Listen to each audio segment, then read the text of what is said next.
दंडवत प्रणाम। चक्रवर्ती फाउंडेशन या संस्थेमार्फत आडगाव ते सुरेगाव या दरम्यानच्या आश्रमांमध्ये मंदिरांमध्ये धान्य वाटप हा उपक्रम सुरू आहे आणि त्याचसाठी आम्ही आता चासनळीहून कानळसला चाललेलो आहोत। दिवस तर हिवाळ्याचे सुरू आहे, मात्र आज पहाटेपासूनच पाऊसही सुरू आहे। सोबत सकाळी तर खूप धुकं पसरलेलं होतं।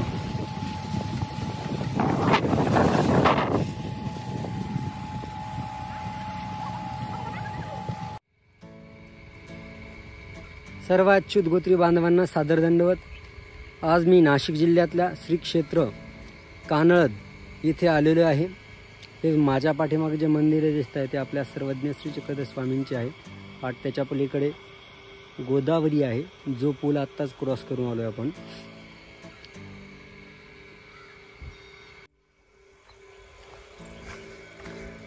आपल्याला सर्व साधने आहेत आणि आपण त्या साधनांनी फिरायचा सुद्धा कंटाळा करतो।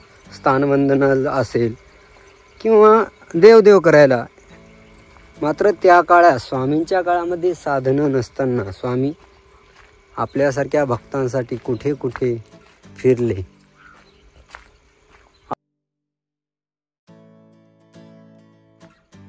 आपण कळत नकळत त्याच्याकडे दुर्लक्ष करून साधनं असूनही त्या साधनांचा आपल्या साध्य मिळवण्यासाठी, उद्धार करून घेण्यासाठी उपयोग करून घेत नाही। हे खरं तर खूप मोठं दुर्दैव आहे असं म्हणावं लागेल।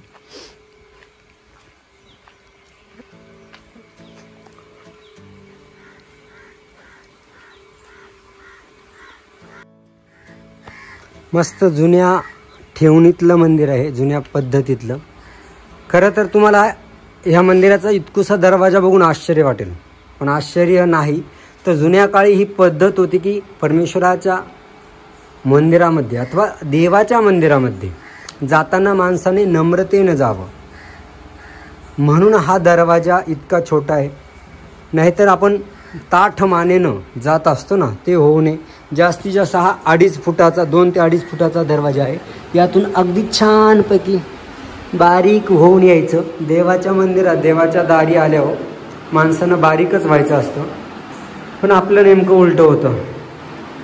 आपण देवाच्या दारी स्वतःला मोठं समजतो अहंकाराने। देवाकडे मागत असताना अर्थात करोडोमध्ये खूप खूप मागतो, देवाला देताना मात्र अगदी थोडंसं देतो। आणि तेही देताना स्वतःच्या नावाची पाटी अमक्यानं दिलं, त्याचा प्रचारच जास्त होतो। पब्लिसिटी ज्याला आपण म्हणतो, ती पब्लिसिटी जास्त केल्या जाते आपल्याकडून। पण हा बघा, हा छोटासा दरवाजा मला खूप आवडला आहे। मंदिरांची बांधकाम होताना, भव्य दिव्य मंदिरं करत असताना दरवाजा मात्र छोटा असावा, अशी जुन्या काळची पद्धत होती। अगदी हेमाडपंथी मंदिर जरी तुम्ही बघितलं, तेही तुम्हाला छोटंच दिसेल। या ठिकाणी स्वामींचा एक रात्रीचा मुक्काम होता आणि इथून स्वामी अग्निष्टी केली आणि तिथून चास मानकेश्वराला गेली। इथे सध्या स्थानं 4 आहेत। हे एक स्थान आपण भावपूर्वक दंडवत करू शकतो।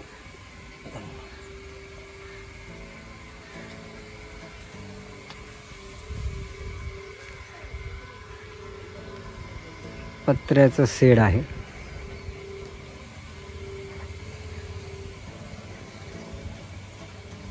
ही गोदावरी नदी। हे जे पलीकडचं मंदिर आहे ते अन्य देवतेचं आहे।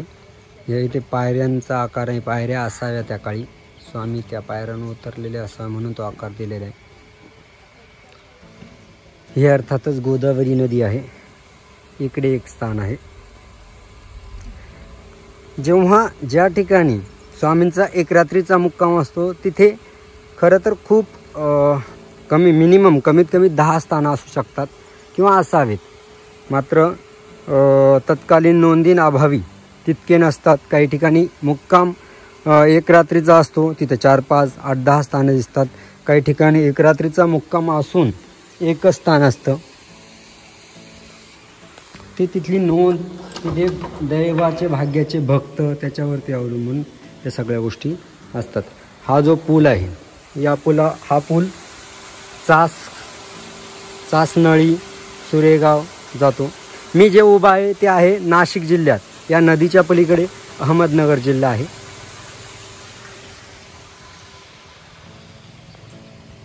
हे एक चौथं स्थान आहे. अर्थात ही जी स्थानं असतात, या स्थानांची जी नोंद असते ती एकतर आसन, पूजा, आरोगण, लघु परिश्रय, दीर्घ परिश्रय अशा स्वरूपाची असते.